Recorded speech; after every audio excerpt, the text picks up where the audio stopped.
This is our loaded DKE power drive with a front foot emphasis.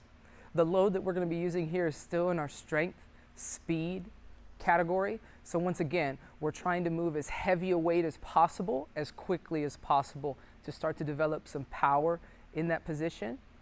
We will have lighter days where we'll do speed strength, okay? Well, that's on the other side of the spectrum. We'll use a weight that's smaller, a load that's smaller, and we're trying to move as quickly as we can with just light resistance and being sure we're creating impulse as quickly as possible, which is our pulse sensation, action, reaction, moving those things.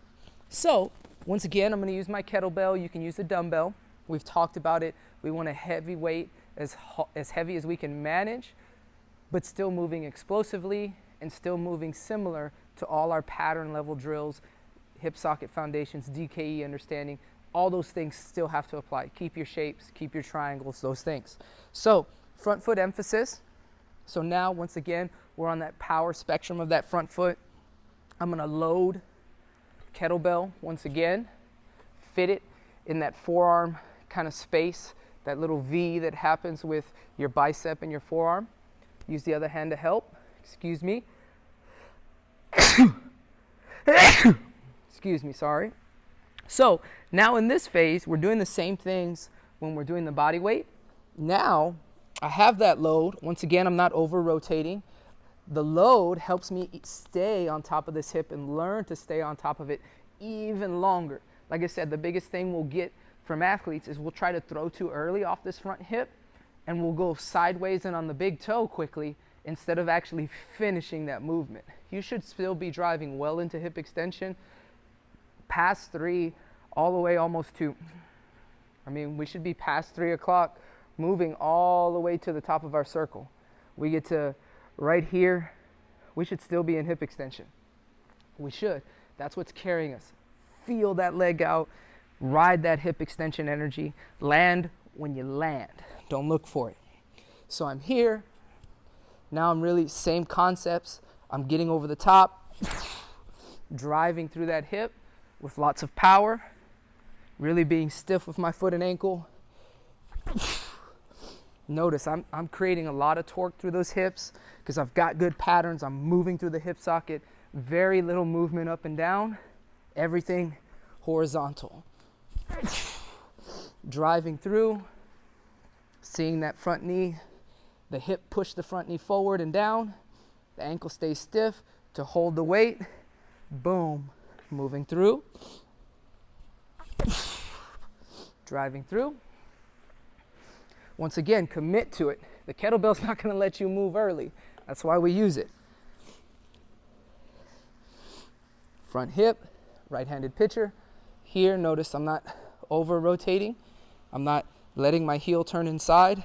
Staying here, stay committed to it. Feel yourself move over the top of that front hip. Commit to it.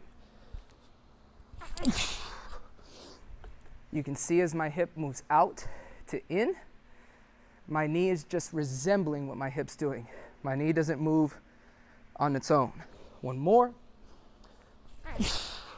Driving through that hip. Left-handed. Hold right here. Same thing. Don't over-rotate. Manage it. Driving through.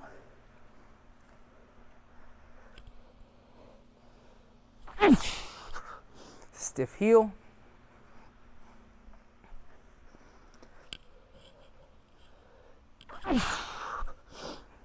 Really working through it.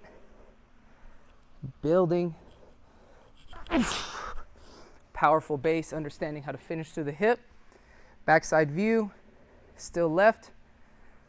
Notice once again how as I move forward, that heel comes up and the ankle stiffness that I've built allows me to hold the weight in my ankle. My hamstring strength holds the knee in place so that my hips can work and finish through. Watch the heel. Switch, right side.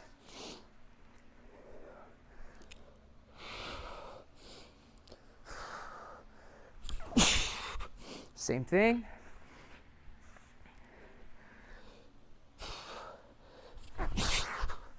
Get over the top of that red zone. Watch that heel move. Watch me stay over.